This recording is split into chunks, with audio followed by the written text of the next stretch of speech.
And for today personal tip, ang aking personal tayo for today, bali wala lahat ng pinag-aralan mo kung wala kang disiplinang tao. Okay? Ayan yung personal tayo ko ngayong araw. Kung gusto mong malaman kung bakit, panoorin mo itong video na to. No? So ang aking personal tayo for today, bali walang pinag-aralan mo kung wala kang disiplina. Okay? Simple lang dahil alam natin sa lahat na actually sobrang importante ang maging disiplinado tayo. No?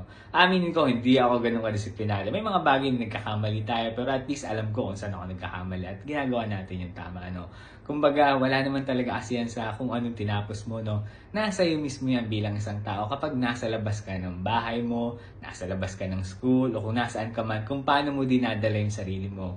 Kung ikaw ay isang klase ng tao na wala kang disiplina, no? Tapong ka lang yung tapon ng basura kung saan-saan, kumbaga wala kang pakialam sa ibang tao, sa ibang bagay, kumbaga basta iniinsist mo yung karapatan mo, kumbaga wala kang konsiderasyon, as in wala kang pakialam sa lahat ng mga yan, no? Kumbaga basta go ka lang ng go, no? Kumbaga wala kang disiplina, wala kang respeto, kumbaga kung paano mo dinadala yung sarili mo sa public o kung nasaan ka man, no? Yan yung magpapakita kung sino ka talaga. Kaya wala yan sa kung anong estado mo sa buhay, nasa pagdadala mo yan ng sarili mo kapag nasa labas ka, okay?